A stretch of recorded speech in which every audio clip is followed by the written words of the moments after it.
নমস্কাৰ অসমত মিয়া মুছলমানক শান্তিত থাকিব নিদিব মুখ্যমন্ত্ৰী হিমন্ত বিশ্ব শৰ্মাই এই মুহূৰ্তত আহি পৰিছে আজিৰ কেইবাটাও গুৰুত্বপূৰ্ণ খবৰ। আজি 23 নৱেম্বৰ অসমৰ বিভিন্ন প্ৰান্তৰ পৰা আহিছে কেইবাটাও গুৰুত্বপূৰ্ণ খবৰ।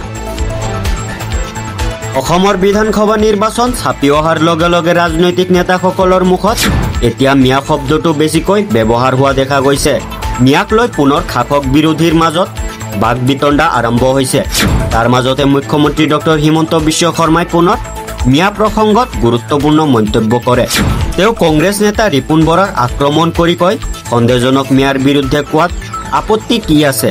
আমাৰ সংবিধানত সন্দেহজনক মিয়াৰ বিৰুদ্ধে কোৱাত বাধা নাই। যিয়ে জানে মই ভাৰতীয় নাগৰিক তেওঁকো গাত পাতি নলয়। তাৰ মানে ৰিপুণ বৰাই পৰোক্ষভাৱে অসমৰ মিয়াসকলক সন্দেহজনক বুলি কৈছে। এনেধৰণৰ বিস্ফোৰক মন্তব্য কৰে মুখ্যমন্ত্ৰী হিমন্ত বিশ্ব শৰ্মাই।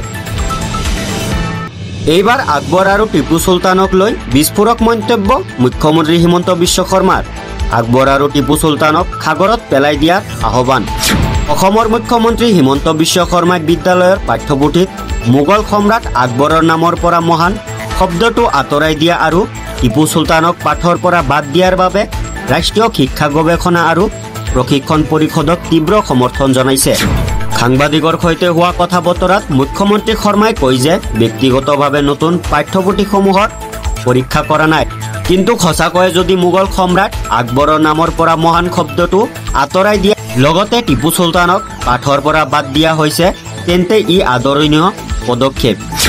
মুছলমান শাসকৰ বিৰুদ্ধে মুখ্যমন্ত্ৰী শৰ্মাই এই মন্তব্যৰ জৰিয়তে তেওঁৰ পূৰ্বৰ স্থিতিকে পুনৰাবৃত্তি কৰিছে।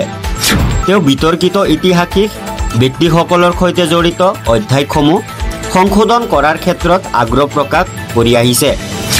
মুখ্যমন্ত্ৰী শৰ্মাই এই মন্তব্যক লৈ বিৰোধী দল আৰু কেইবাটাও শিক্ষাবিদৰ গোটে তীব্ৰ সমালোচনা কৰিছে।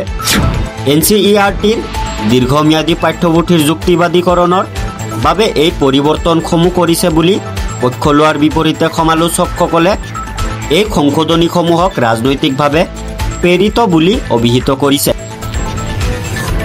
2026 চনৰ নিৰ্বাচনী যুঁজ হ'ব খিলঞ্জীয়া আৰু মিয়া মুছলমানৰ মাজত।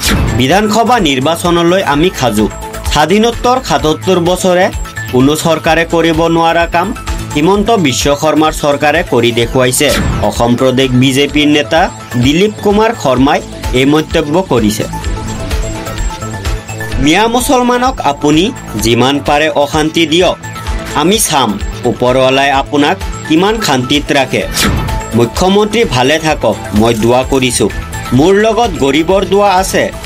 মুখ্যমন্ত্ৰী হিমন্ত বিশ্ব শৰ্মাই অসমৰ বিভিন্ন প্ৰান্তত উচ্ছেদ চলোৱাক লৈ এই মন্তব্য কৰিছে মৌলানা বদৰুদ্দিন আজমলে। নিৰ্বাচনৰ বাবে গাদীখন পাবলৈ ইমান তললৈ নামিব নালাগে বুলি হিমন্ত বিশ্ব শৰ্মাক লৈ এই মন্তব্য কৰিছে মৌলানা বদৰুদ্দিন আজমলে।